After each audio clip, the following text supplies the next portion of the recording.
Welcome everyone to Tarot Journeys with Guy. How's everybody doing? Today what we're going to do is we're going to take a little look at the Mercury retrograde, the energies of right now, what's kind of going on, especially with Mercury, right?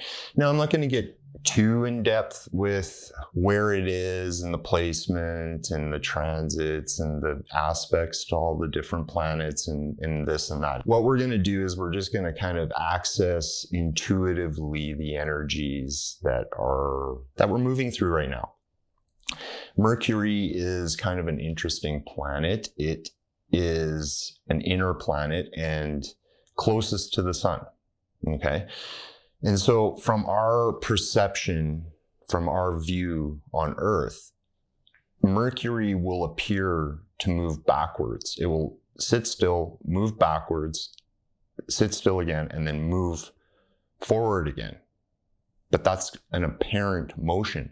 What is actually happening is as Mercury is moving around the sun, the Earth is also moving, and the Earth is passing Mercury as it's moving, and Mercury is making its pass around the sun. And so it appears as though it's moving backwards, right? And so astrologically, energetically, this is a kind of a moment of pause in some ways, but it's also kind of like this thing of backtracking in order to understand where we are moving forward to, where our direction is. Okay. And that's kind of really important. It's really important right now, especially because it's so interesting. They always say there's no such thing as coincidence. Everything is synchronous. Everything is in a link with everything else, let's say. Okay. And so it's so funny how this Mercury retrograde is specifically how it ties our personal lives with the collective life of humanity, let's say. Because it's very interesting. Everything is becoming connected. And the division that has been perpetuated for so long is fading, let's say, especially energetically, how human civilization moves through the energy of the zodiac, if you want to look at it like that. Now, the zodiac and astrology, that's just one template. It's one of our oldest templates and one of the foundations and roots of the knowledge that we utilize. Tarot is heavily encoded, I guess, let's say, with astrology. Tarot comes from astrology in many ways, right? So, and that's why it's good. And so, but what we're going to do though, is we're going to more access the intuitive side of it. What do we need to sort of focus on in our personal lives as it pertains to the rest of the world, but or maybe not though, actually, but everything is sort of linked. This is kind of what I'm trying to get at. It's definitely our time to sort of recharge in some ways. That's why the tarot is so good. It helps us access our intuitive side, but it also links us to the roots of knowledge in some ways through number and through astrology specifically. Now, it's so funny. I'm an astrologer. I got into tarot from astrology. I first started doing readings actually with numbers and astrology. Astrology, though, people definitely wanted more of, but I had sort of this intuitive gift with it.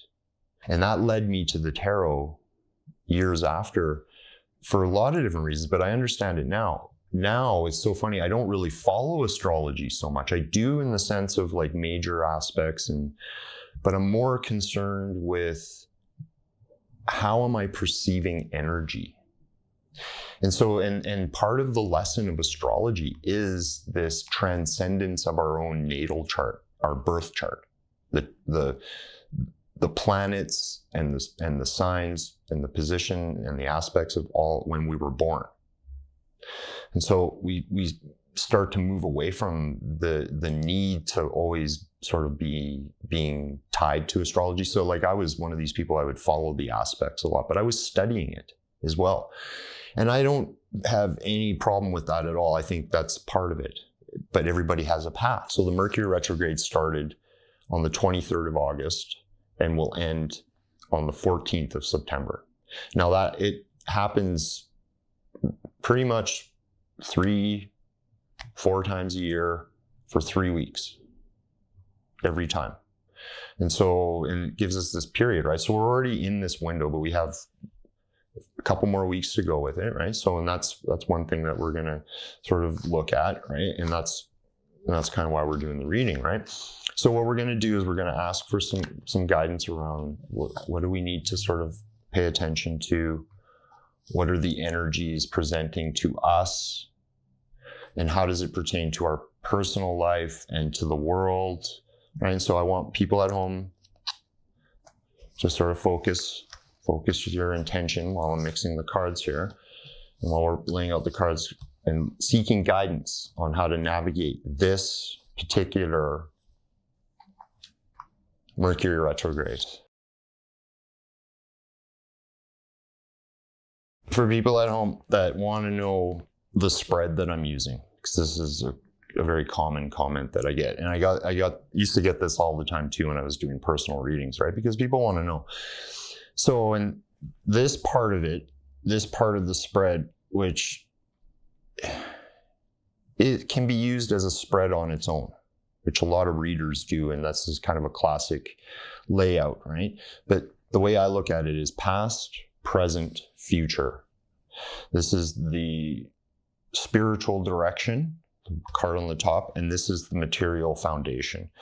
These cards here help give advice to the other cards, or help us sort of understand what is going on with the past and the future, and how does it pertain to the present. But it gives us an opportunity to start reading the cards, right? This helps me understand the snapshot. I call this the snapshot. This helps me sort of understand what's going on in the initial moment, the question. And this is sort of like a story that leads to an outcome. But the reason why I chose this, and I actually laid out a couple more cards than I normally do, because this is my normal spread. This is a Pythagorean pyramid pointed towards the client or the audience, okay? And quite specifically, each placement of the card can be interpreted using Pythagorean numerology in the sense of what the number 1 represents, what 2 represents, what 3 represents, what 4 represents, so on till 10, coming back to a completion, to a wholeness. So you people at home, you can follow at home, and you can sort of reference what I'm talking about through numerology when I start to point to the cards. Now, what I'm doing is using all of the cards as a template, a blueprint, but yet it spells out an expression, let's call it. Not so much a sentence, but it can be like that, okay? So anyway, Mercury retrograde. So this is about our kind of the next 2 weeks. What do we need to sort of focus on, the guidance? And it wants us to sort of, and it's so funny, swords comes up for the planet of the mind, Mercury, okay? And it's funny, she in this, so it's reversed in the present, right? So she's standing there and she's got the 2 swords crossed on her. So it's like, this is like an overload in the mental sort of area where you're not able to be able to listen to the intuition. This way, she is like this is a practice that she does every morning, every afternoon, every evening with the swords, because she's in many ways, she's accessed her ability to not only be a human being, like a full human being, but also this thing of the spiritual warrior. like what we're talking about in ending the battle within. That's why this card represents peace. It's the emergence of like where the intellectual mind and the intuitive mind come together. But it's a practice that she performs. And so she's sitting by the water, emotion, and she's seated firmly on, well, it kind of looks like a throne, but it's a bench. Okay. And it's there to provide for her support and also posture. Okay. And that helps her align her emotional body with the material, what's going on in the material world, her seat in the material world. So it's an action she performs, and it revolves around the mind, right? The other thing is that we've got the moon in this picture, right? So this is where we get this intuitive part of it, right? And twos represent conflict, duality. But once the duality is rectified, let's say, and it comes together as a whole, it becomes that divine aspect of love. Okay? And that's kind of what this is about. And so it's like if you want to even look at it like that, it is love versus fear. And it's so simple to look at it in that way. It's like taking all of those dualities, because those dualities can all be flipped around, but see the unity in it. The unity is the human urge of fullness, the whole being, living the whole being, and to be free and to continue it on and to prosper. This is the human prerogative.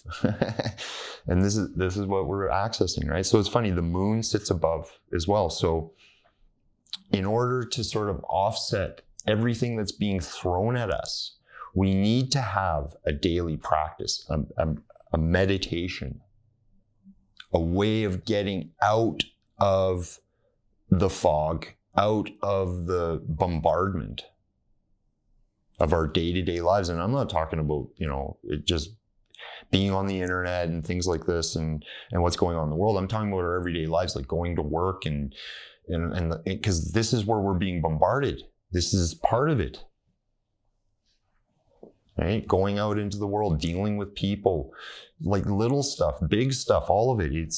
It becomes much more fluid when the mind, the mental state is cleared, but cleared in such a way that allows room for the other part of the mind, the greater part of the mind, which is access through the intuition.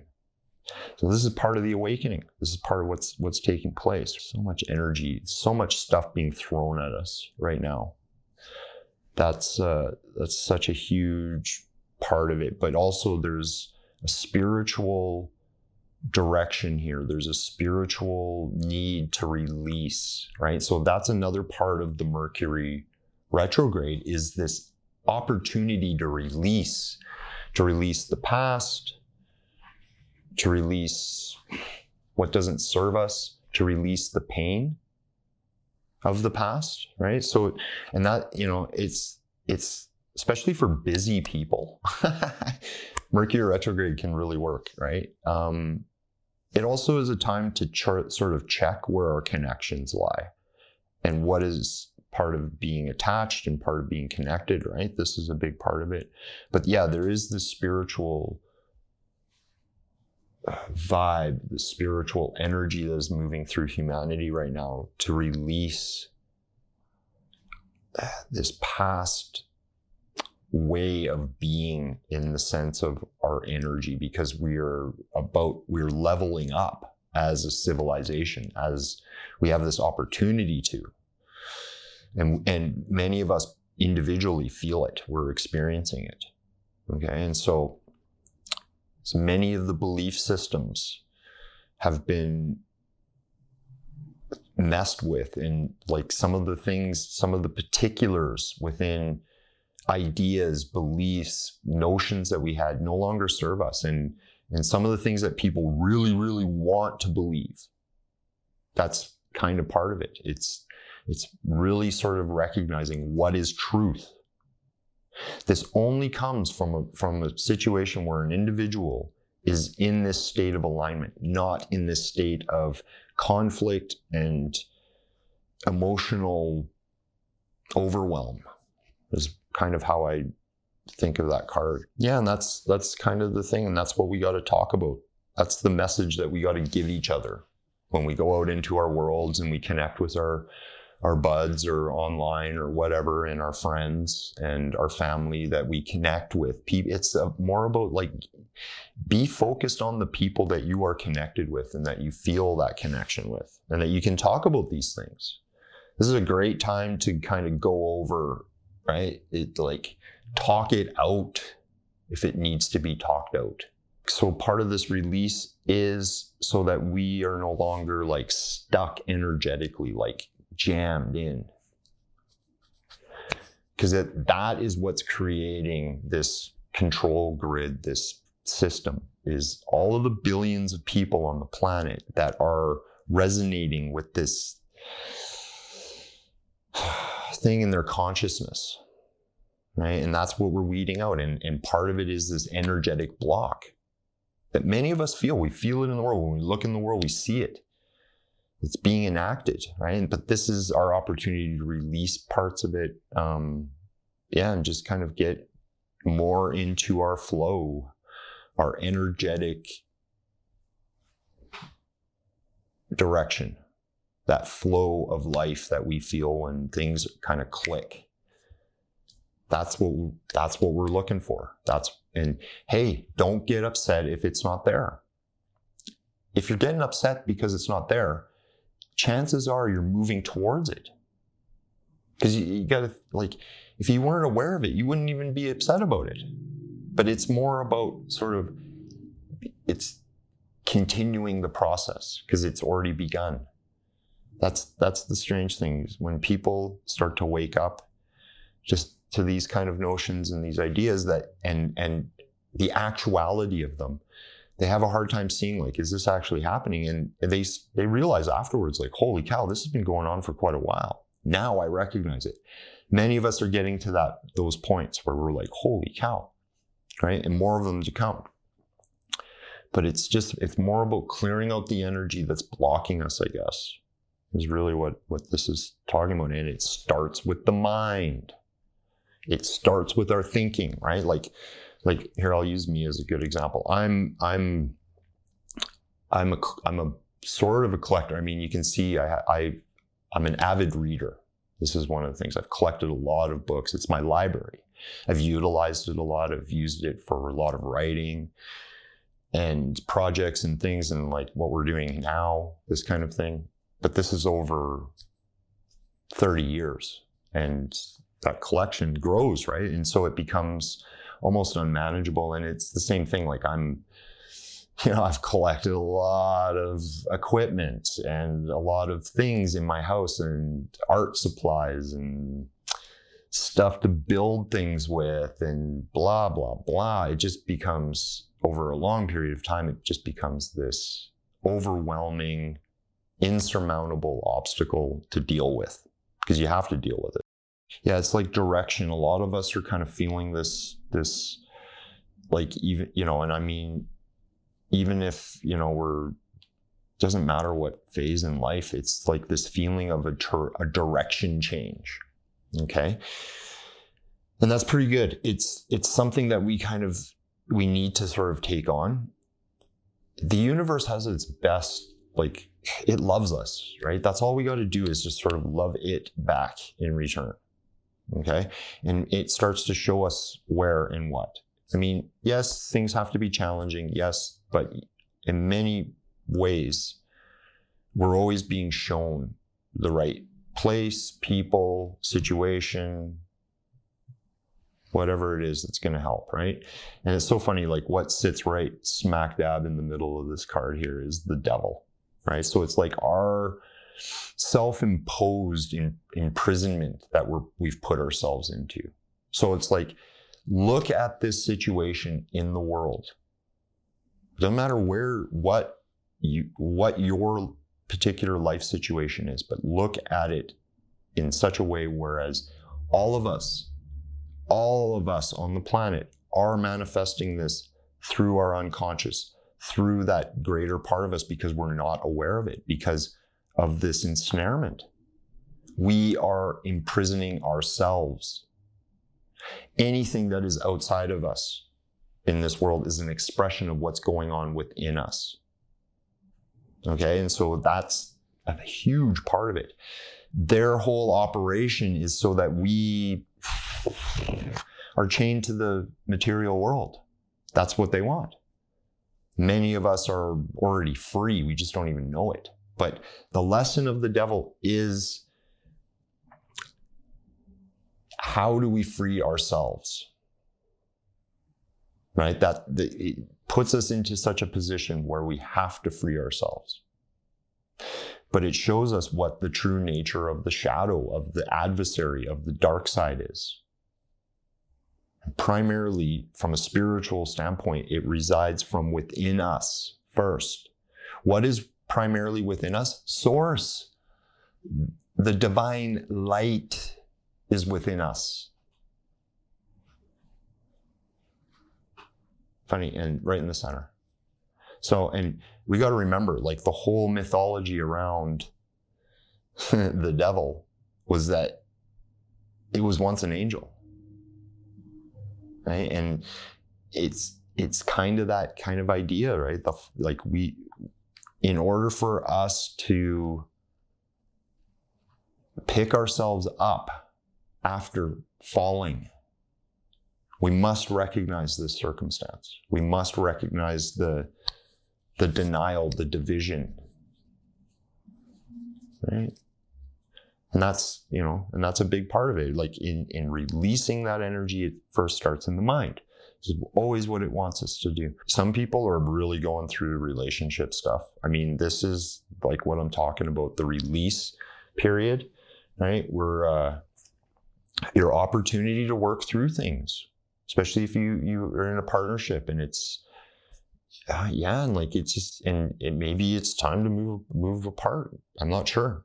It's not clear cut, right? It's more about what is kind of going on with people as individuals. Now, a lot of us are, in long-term relationships especially, it's very obvious, like these are soul connections. Okay? Sometimes those soul connections, those soulmate connections, they are meant to be challenging. They are meant to help accelerate our spiritual growth. Yeah, it's a process. It's a work, right?